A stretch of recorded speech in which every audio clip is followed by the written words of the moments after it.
मैदान में हारा हुआ इंसान फिर से जीत सकता है, लेकिन मन से हारा हुआ इंसान कभी नहीं जीत सकता है, कभी नहीं जीत सकता है। सभी साथियों और विद्यार्थियों को हार्दिक नमस्कार। जय हिंद, वंदे मातरम। आप लोग आ चुके हो दीपक लक्ष्य एजुकेशनल चैनल पर, जो सिर्फ आपके लक्ष्य पर काम करता है। विद्यार्थियों, तुम्हारा संघर्ष जितना मुश्किल होगा, आपकी जीत भी उतनी ही शानदार होने वाली है।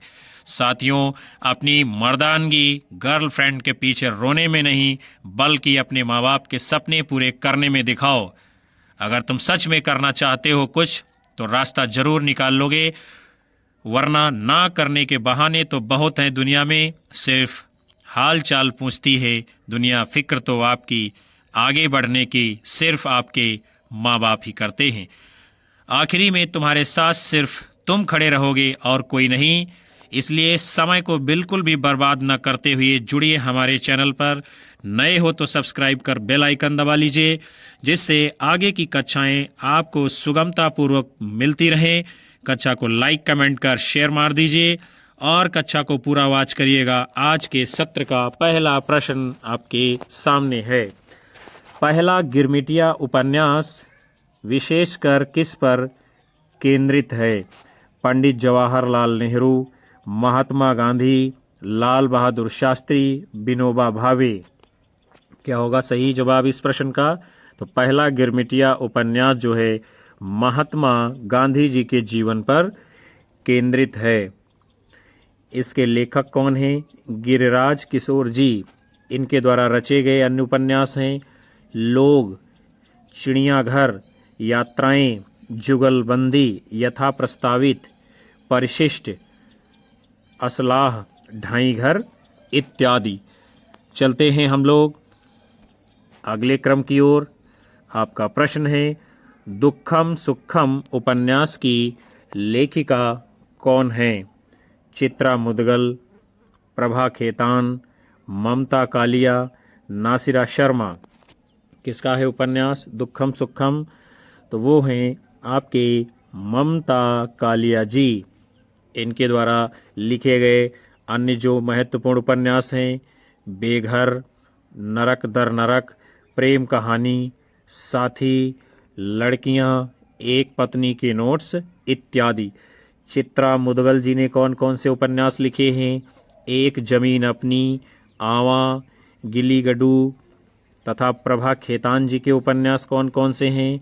आओ पेपे घर चलें, तालाबंदी, छिन्न मस्ता, अपने अपने चेहरे, पीली आंधी। और नासिरा शर्मा जी ने कौन कौन से उपन्यास लिखे हैं? सात नदियां एक समंदर, शालमली, ठीकरे की मंगनी, जिंदा मुहावरे इत्यादि। आगे चलेंगे हम लोग विद्यार्थियों।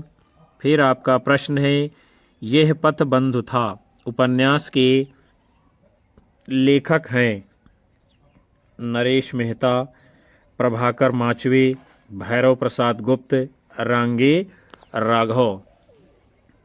किसने लिखा है यह पथ बंधु था उपन्यास? तो वो हैं आपके नरेश मेहता जी। सन 1962 ईस्वी में प्रकाशित होता है ये उपन्यास इनका।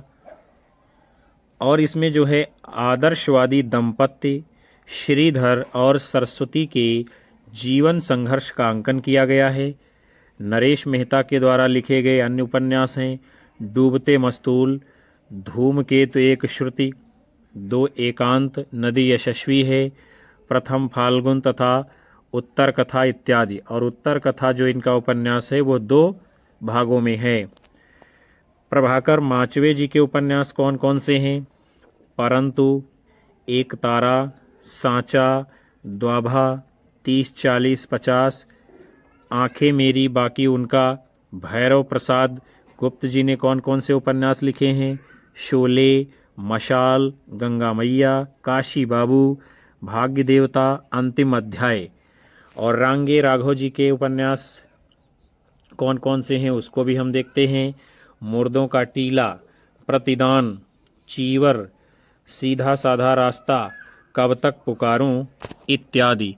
फिर जो है हम सभी लोग देखते हैं आगे। यह वह पथ बंधु था के स्थान पर, यानी नाम क्या है प्रश्न में, यह पथ बंधु था। अगले क्रम की ओर बढ़ेंगे।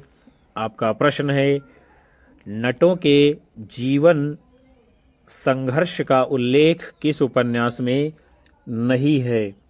कब तक पुकारूं, शैलूष, झूला नट, सेवा सदन। तो जिस उपन्यास में नटों के जीवन संघर्ष का उल्लेख नहीं है उसका नाम क्या है? सेवा सदन। बाकी कब तक पुकारूं, शैलूष, झूला नट, इनमें जो है नट जीवन को दिखाया गया है। और जो सेवा सदन उपन्यास है ये है मुंशी प्रेमचंद जी का, और यह उपन्यास जो है वैश्याव्रत यानी वैश्याओं के जीवन से संबंधित है। वैश्याओं की मंडी लगती है, इसीलिए इसका नाम जो है सेवा सदन अर्थात सेवा का घर रखा गया है। इसके प्रमुख पात्र हैं सुमन, गजाधर, कृष्णचंद, पद्म सिंह, शांता इत्यादि। और कब तक पुकारूं, शैलूष, झूला नट, ये सब उपन्यास नट जीवन से संबंधित हैं। कब तक पुकारूं ये उपन्यास है रांगे राघव का। झूला नट उपन्यास है मैत्रेयी पुष्पा का। शैलूष उपन्यास है शिव प्रसाद सिंह जी का। फिर आपका अगला प्रश्न है, क्या है, निम्न में से कौन मनोवैज्ञानिक उपन्यासकार नहीं है? इलाचंद्र जोशी, जैनेन्द्र कुमार, अज्ञे, मनोहर श्याम जोशी। कौन नहीं है मनोवैज्ञानिक उपन्यासकार? आपको अपना उत्तर करना है। तो यदि आप लोगों ने अपना उत्तर दिया है विकल्प डी तो बिल्कुल सही होगा। मनोहर श्याम जोशी की गणना जो है मनोवैज्ञानिक उपन्यासकारों में नहीं होती है। इलाचंद्र जोशी, अज्ञे, जैनेन्द्र कुमार ये लोग जो है मनोवैज्ञानिक उपन्यासकार हैं। आगे बढ़ते हैं। फिर आपका अगला प्रश्न है, महाकाल उपन्यास के लेखक हैं अमृत राय, अमृतलाल नागर, विष्णु प्रभाकर, उदय शंकर भट्ट जी। किसका है महाकाल उपन्यास? तो वो हैं आपके अमृतलाल नागर जी। फिर महाकाल जो उपन्यास है इसका प्रकाशन कब होता है? 1947 ईस्वी में। सेठ बाकेमल 1955 ईस्वी में। बूंद और समुद्र 1956 ईस्वी में। शतरंज के मोहरे 1959 ईस्वी में। सुहाग के नूपुर 1960 ईस्वी में। अमृत और विष 1966 ईस्वी में। सात घूंघट वाला मुखड़ा 1968 ईस्वी में। एकदा नैमिषारण्य 1972 ईस्वी में। मानस का हंस 1972 ईस्वी में। नाच्यो बहुत गोपाल 1978 ईस्वी में। खंजन नयन 1981 ईस्वी में। बिखरे तिनके 1982 ईस्वी में। अग्निगर्भा 1983 ईस्वी में। करवट 1985 ईस्वी में। और पीढ़ियाँ 1990 ईस्वी में। ये सभी किसके उपन्यास हैं? अमृतलाल नागर जी के। आगे भी देखते हैं। आपका फिर अगला प्रश्न है, प्रकाशन वर्ष के अनुसार फणीश्वर नाथ रेणु जी के उपन्यासों का सही क्रम क्या है? परती परिकथा, दीर्घतपा, जुलूस, पलटू बाबू रोड। दीर्घतपा, जुलूस, पलटू बाबू रोड, परती परिकथा, जुलूस, दीर्घतपा, पलटू बाबू रोड, परती परिकथा, पलटू बाबू रोड, परती परिकथा, जुलूस इत्यादि। तो जो सही अनुक्रम होगा विद्यार्थियों आपका विकल्प ए, यानी पहले परती परिकथा का प्रकाशन होता है, उसके बाद में दीर्घतपा का, उसके बाद में जुलूस का, उसके बाद में पलटू बाबू रोड उपन्यास का। ये उपन्यास कब प्रकाशित होते हैं उसको हम देखेंगे। मैला आंचल 1954 ईस्वी में। परती परिकथा 1957 ईस्वी में। दीर्घतपा 1963 ईस्वी में। जुलूस 1965 ईस्वी में। कितने चौराहे 1966 ईस्वी में। पलटू बाबू रोड 1979 ईस्वी में।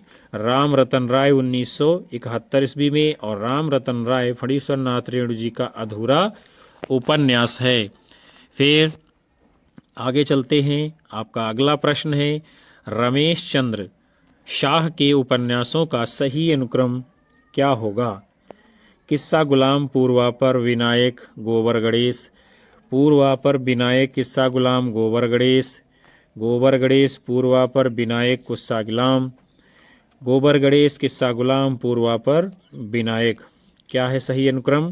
तो वो है आपका विकल्प डी, अर्थात पहले गोबर गणेश का प्रकाशन होगा, फिर किस्सा गुलाम का हुआ है, उसके बाद में पूर्वापर का, उसके बाद में विनायक उपन्यास का। गोबर गणेश 1978 ईस्वी में, किस्सा गुलाम 1986 ईस्वी में, पूर्वापर 1990 ईस्वी में, आखिरी दिन 1992 ईस्वी में, पुनर्वास 1995 ईस्वी में, विनायक 2011 ईस्वी में, सफ़ेद पर्दे पर आत्मनायक 2012 ईस्वी में और असबाब ए वीरानी 2012 ईस्वी में। किसके हैं ये सभी उपन्यास? रमेश चंद्र शाह जी के। चलते हैं हम लोग अगले प्रश्न की ओर। क्या है? सूरज का सातवां घोड़ा के लेखक कौन हैं? धर्मवीर भारती, कमलेश्वर, राजेंद्र यादव, मोहन राकेश। किसने लिखा है सूरज का सातवां घोड़ा? तो वो हैं आपके धर्मवीर भारती जी। गुनाहों का देवता 1949 ईस्वी में प्रकाशित होता है। सूरज का सातवां घोड़ा 1952 ईस्वी में प्रकाशित उपन्यास है धर्मवीर भारती जी का। राजेंद्र यादव जी के प्रमुख उपन्यास कौन कौन से हैं? प्रेत बोलते हैं 1952 ईस्वी में, उखड़े हुए लोग 1956 ईस्वी में, उल्टा 1958 ईस्वी में, शह और मात 1959 ईस्वी में, 1 इंच मुस्कान 1963 ईस्वी में, अनदेखे अनजान पुल 1963 ईस्वी में, मंत्रविद्ध 1967 ईस्वी में प्रकाशित होता है। आगे बढ़ते हैं। कमलेश्वर जी के प्रमुख उपन्यासों को हम देखेंगे। एक सड़क 57 गलियां 1957 ईस्वी में, डाक बंगला 1959 ईस्वी में, लौटे हुए मुसाफिर 1961 ईस्वी में, समुद्र में खोया हुआ आदमी 1967 ईस्वी में, काली आंधी 1974 ईस्वी में, आगामी अतीत 1976 ईस्वी में, तीसरा आदमी 1976 ईस्वी में, वही बात 1980 ईस्वी में, सुबह दोपहर शाम 1982 ईस्वी में, रेगिस्तान 1988 ईस्वी में, कितने पाकिस्तान 2000 ईस्वी में प्रकाशित होता है। और ये सभी उपन्यास बहुत ही शानदार हैं। आगे चलेंगे। मोहन राकेश जी के उपन्यास कौन कौन से हैं?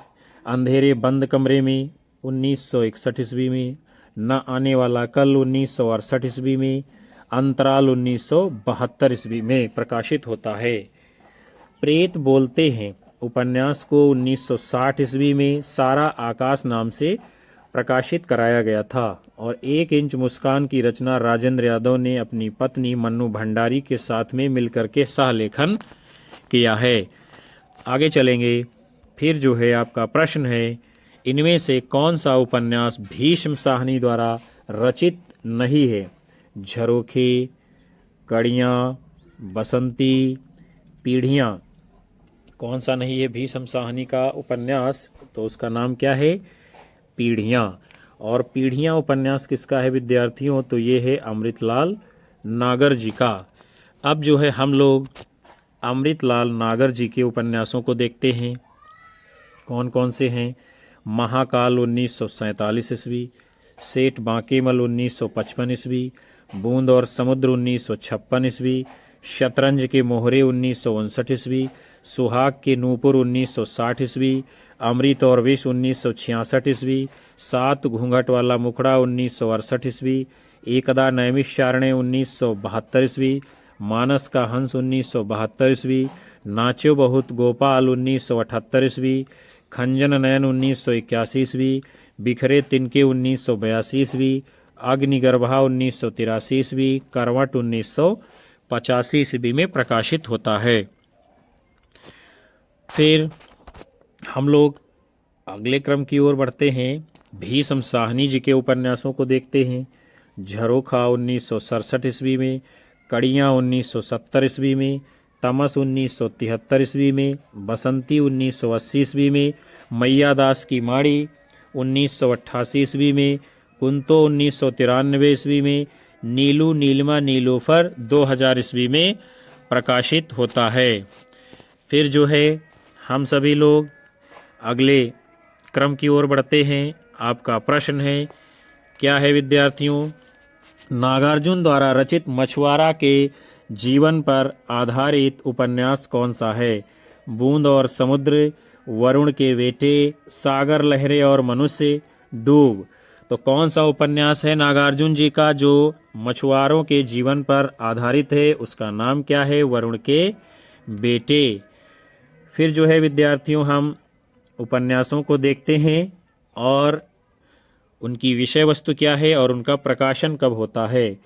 वरुण के बेटे, इसका प्रकाशन है 1957 ईस्वी। किसने लिखा है इस उपन्यास को? बाबा नागार्जुन जी ने। विषय वस्तु क्या है इसकी? मिथिला के मछुआरों का संघर्ष है। मिथिला कहाँ है? बिहार में। सागर लहरें और मनुष्य, इसका प्रकाशन कब होता है? 1956 ईस्वी में। किसने लिखा है? उदय शंकर भट्ट जी ने। विषय वस्तु इसकी क्या है? बम्बई के बरसोवा मछुआरों की जिंदगी का चित्रण हुआ है।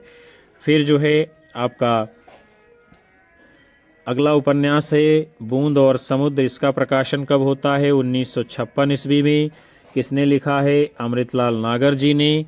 और इसकी विषय वस्तु क्या रखी गई है? लखनऊ के चौक के रूप में भारत की विभिन्न छवियों का चित्रण किया गया है। आगे बढ़ते हैं विद्यार्थियों, आपके अगले उपन्यास का नाम क्या है? डूब। और इसका प्रकाशन कब होता है? 1971 ईस्वी में। कब जो है, यानी किसने लिखा है? वीरेंद्र जैन जी का उपन्यास है। विषय इसका क्या है? मध्य प्रदेश के पिछड़े पहाड़ी अंचल की पीड़ा का चित्रण हुआ है। अगले क्रम की ओर चलेंगे हम लोग विद्यार्थियों। फिर जो है आपका प्रश्न है, क्या है प्रश्न आपका? प्रकाशन वर्ष के अनुसार मृदुला गर्ग जी के उपन्यासों के सही अनुक्रम को आपको लगाना है। उसके हिस्से की धूप, चितकोबरा, मैं और मैं, कठगुलाब। चितकोबरा, उसके हिस्से की धूप, मैं और मैं, कठगुलाब। उसके हिस्से की धूप, मैं और मैं, कठगुलाब, चितकोबरा। कठगुलाब, चितकोबरा, मैं और मैं, उसके हिस्से की धूप। तो क्या है सही क्रम इसका जो है? तो वो आप सभी को बताना है। तो इसका जो सही अनुक्रम होगा विद्यार्थियों, आपका विकल्प ए होगा। यानी कि जो है सबसे पहले उसके हिस्से की धूप का प्रकाशन होता है और उसके बाद में चितकोबरा उपन्यास का प्रकाशन होता है। फिर जो है उसके बाद में मैं और मैं उपन्यास का प्रकाशन होता है और उसके बाद में कठगुलाब उपन्यास का प्रकाशन होता है। फिर जो है विद्यार्थियों, हम सभी लोग इसके उपरांत क्या देखेंगे? मृदुला गर्ग जी के प्रमुख उपन्यासों का प्रकाशन वर्ष कब हुआ है और जो है इनके प्रमुख उपन्यास कौन कौन से हैं। तो सबसे पहले आपका है क्या? उसके हिस्से की धूप। इसका प्रकाशन कब होता है? 1975 ईस्वी में। उसके बाद में है वंशज। इसका प्रकाशन होता है 1976 ईस्वी में। फिर है चितकोबरा। इसका प्रकाशन कब होता है? 1979 ईस्वी में। और अगला है अनित्य। कब प्रकाशित होता है? 1980 ईस्वी में। फिर है मैं और मैं, ये प्रकाशित होता है 1984 ईस्वी में। और अगला उपन्यास है कठगुलाब। इसका प्रकाशन होता है 1996 ईस्वी में। फिर हम सभी लोग बढ़ रहे हैं अगले प्रश्न की ओर। क्या है आपका प्रश्न? प्रकाशन वर्ष के अनुसार निम्नलिखित उपन्यासों का सही अनुक्रम क्या होगा, आपको बताना है। तो चलिए हम लोग देखते हैं कब प्रकाशित हुए हैं। सोनी घाटी का सूरज, मकान, सीमाएं टूटती हैं, विश्रामपुर का संत। सोनी घाटी का सूरज, सीमाएं टूटती हैं, मकान, विश्रामपुर का संत। सीमाएं टूटती हैं, सोनी घाटी का सूरज, मकान, विश्रामपुर का संत। मकान, सोनी घाटी का सूरज, विश्रामपुर का संत, सीमाएं टूटती हैं। तो इसका सही प्रकाशन वर्ष क्या होगा क्रम में? तो वो है आपका विकल्प बी। यानी पहले सोनी घाटी का सूरज प्रकाशित होता है, उसके बाद में सीमाएं टूटती हैं, उसके बाद में मकान, उसके बाद में विश्रामपुर का संत उपन्यास का प्रकाशन होता है। और ये सभी उपन्यास किसके हैं? तो वो हैं आपके श्रीलाल शुक्ल जी। फिर जो है आगे बढ़ेंगे। आपका अगला प्रश्न है, क्या है? निम्नलिखित उपन्यासों को उनके लेखकों के साथ में आपको सुमेलित करना है, यानी सूची 1 का सूची 2 से मिलान करना है और फिर आगे कूट के अनुसार आप लोगों को सही उत्तर देना होगा। तो सबसे पहले क्या है, भाग्यवती, ये किसका उपन्यास है? श्रद्धाराम फिल्लोरी जी का। फिर है नूतन ब्रह्मचारी, किसका है ये उपन्यास? बाल कृष्ण भट्ट जी का। फिर है उपन्यास अधकिला फूल, किसने लिखा है? अयोध्या सिंह उपाध्याय हरिओद जी ने। और उसके बाद में है आदर्श दंपत्ति, ये किसका है? मेहता लज्जाराम जी का। अब हम लोग देखते हैं इसका जो सही कूट होगा उत्तर के रूप में, तो वो है विद्यार्थियों आपका विकल्प ए। आगे चलेंगे। ये उपन्यास जो है कब प्रकाशित होते हैं, इसको भी हम देखते हैं। भाग्यवती 1877 ईस्वी में, किसने लिखा है? श्रद्धाराम फिल्लोरी जी ने। नूतन ब्रह्मचारी कब प्रकाशित होता है? 1886 ईस्वी में, किसका है? बालकृष्ण भट्ट जी का। अधकिला फूल कब प्रकाशित हुआ है? 1907 ईस्वी में, किसने लिखा है? अयोध्या सिंह उपाध्याय हरिओद जी ने। आदर्श दंपत्ति 1904 ईस्वी में प्रकाशित हुआ है, लज्जाराम मेहता का उपन्यास है। निस्सहाय हिंदू 1890 ईस्वी में प्रकाशित हुआ है, किसने लिखा है? राधा कृष्ण दास जी ने। चलते हैं हम लोग अगले क्रम की ओर। फिर जो है आपका प्रश्न है, काम कुंठा की शिकार स्त्री के चरित्र का चित्रण किस उपन्यास में किया गया है? जिंदगी नामा, अनित्य, शेष यात्रा, सूरजमुखी, अंधेरे के। तो क्या होगा सही उत्तर इस प्रश्न का? आपका विकल्प डी, यानी काम कुंठा की शिकार स्त्री के चरित्र का चित्रण सूरजमुखी अंधेरे उपन्यास में किया गया है। फिर जो है हम लोग ये जो प्रमुख उपन्यास हैं किसके हैं और उसकी विषय वस्तु क्या है उसको जानते चलेंगे। सूरजमुखी अंधेरे के, इसका प्रकाशन हुआ है 1972 ईस्वी में, किसने लिखा है? कृष्णा सोबती जी ने। और विषय वस्तु क्या है? काम कुंठा की शिकार स्त्री के जीवन का चरित्र चित्रण। फिर है अगला जिंदगी नामा, कब प्रकाशित हुआ है? 1979 ईस्वी में, किसका है? कृष्णा सोबती जी का। और विषय क्या है? ग्रामीण पंजाब का एक जीवंत दस्तावेज है। अनित्य उपन्यास ये कब प्रकाशित होता है? 1980 ईस्वी में, किसका है? मृदुला गर्ग जी का। और विषय वस्तु इसकी क्या है? एक मध्यम वर्गीय परिवार के संस्कारवान व्यक्तित्व की राष्ट्रीय संघर्ष की कथा को दिखाया गया है। आगे बढ़ते हैं। फिर आपका अगला उपन्यास है शेष यात्रा, कब प्रकाशित हुआ है? 1984 ईस्वी में, किसका है ये उपन्यास? उषा प्रियमदा जी का। विषय इसका क्या है? नारी जीवन की त्रासद स्थितियों का एक आदर्श बयान इसमें प्रस्तुत किया गया है। आगे बढ़ेंगे हम सभी लोग, अगले प्रश्न को देखते हैं। आपका क्या है प्रश्न? डॉक्टर गोपाल राय के अनुसार हिंदी में नावल के अर्थ में उपन्यास पद का प्रथम प्रयोग किसने किया है? भूदेव मुखोपाध्याय जी, राधाचरण गोस्वामी जी, महावीर प्रसाद द्विवेदी जी, भारतेंदु हरिश्चंद्र जी। तो आपका उत्तर आ गया है, डॉक्टर गोपाल राय के अनुसार हिंदी में नावल के अर्थ में उपन्यास पद का प्रथम प्रयोग भारतेंदु हरिश्चंद्र जी ने किया है। भारतेंदु हरिश्चंद्र जी ने 1875 ईस्वी में हरिश्चंद्र चंद्रिका में प्रकाशित अपनी रचना मालती के लिए इसका प्रयोग किया था। आगे चलते हैं हम सभी लोग, अगले क्रम में आपका प्रश्न है, पांडे बेचन शर्मा उग्र द्वारा रचित इनमें से उपन्यास कौन सा नहीं है? चंद हसीनों के खुतूत, दिल्ली का कलंक, बुधवा की बेटी, दिल्ली का दलाल।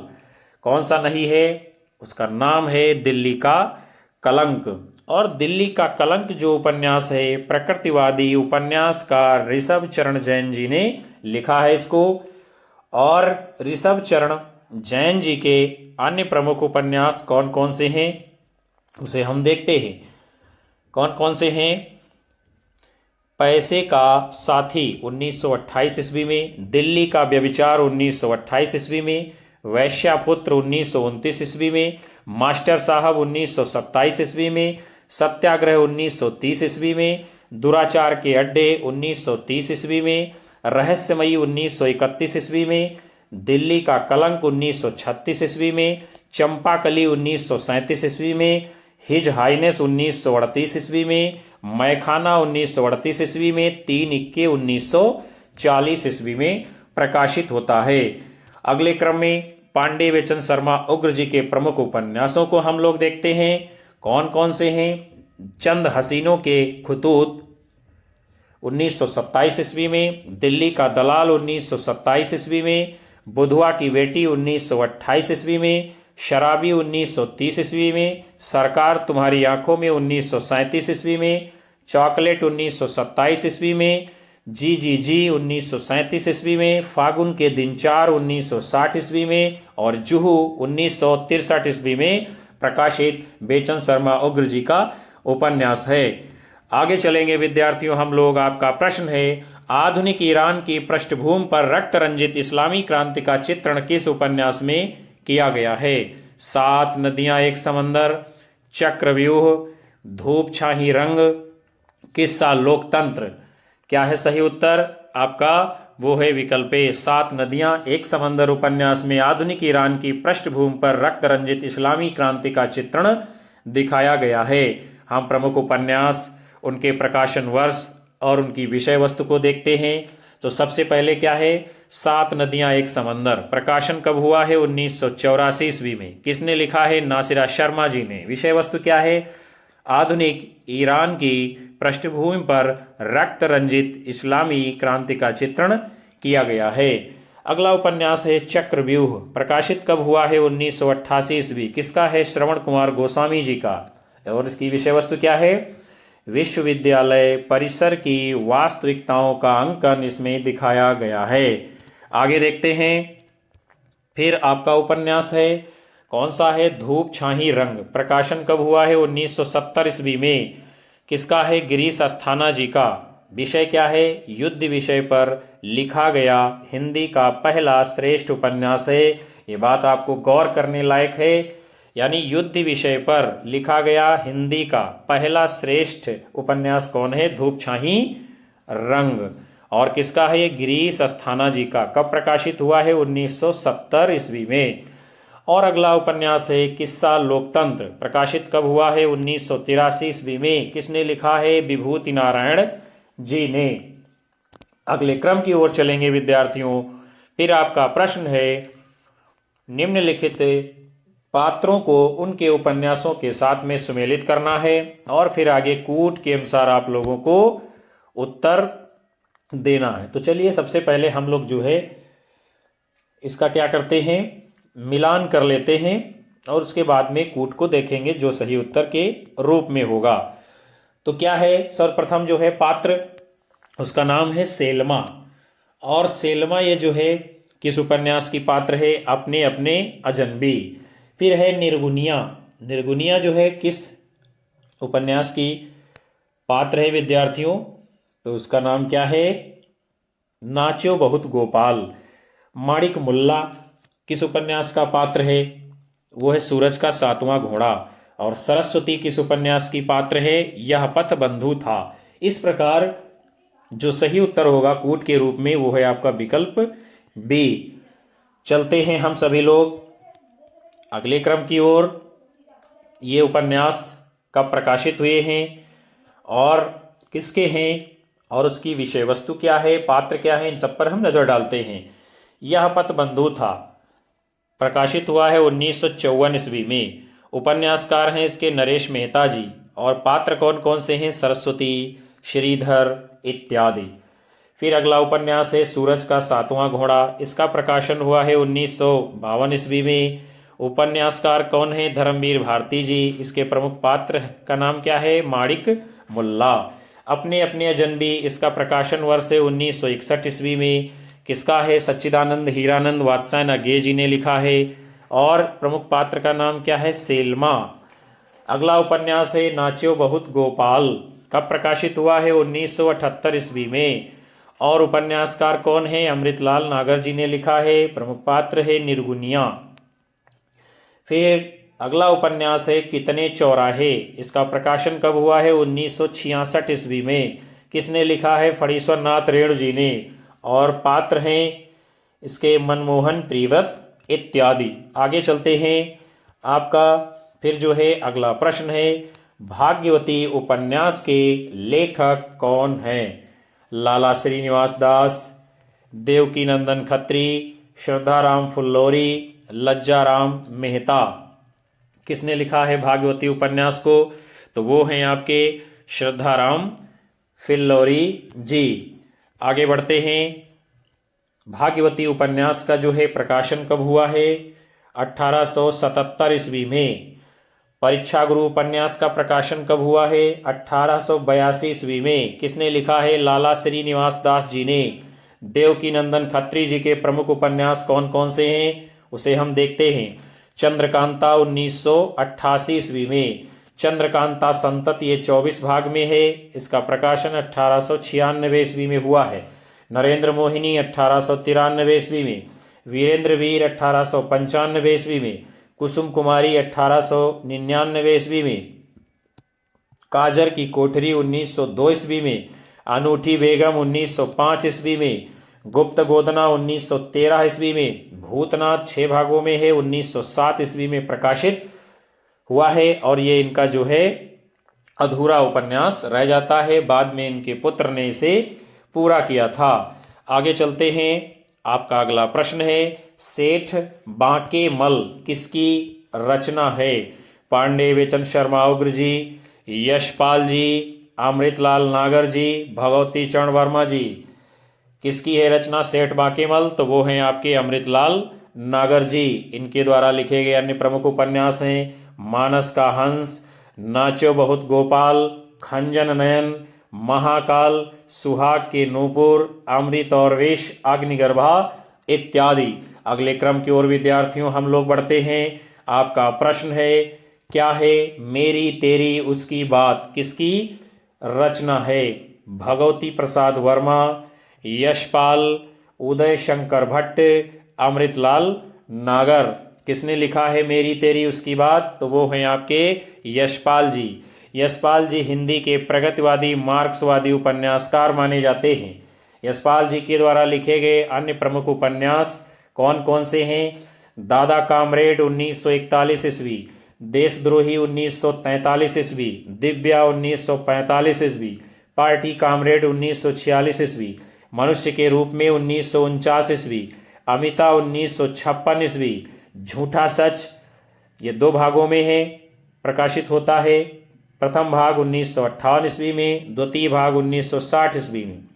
12 घंटे 1962 ईस्वी में, अप्सरा का श्राप 1965 ईस्वी में, क्यों फंसे 1968 ईस्वी में, मेरी तेरी उसकी बात 1974 ईस्वी में प्रकाशित यशपाल जी का उपन्यास है। अगले क्रम की ओर हम लोग चलते हैं। क्या है भगवती चरण वर्मा जी के उपन्यासों को देखते हैं।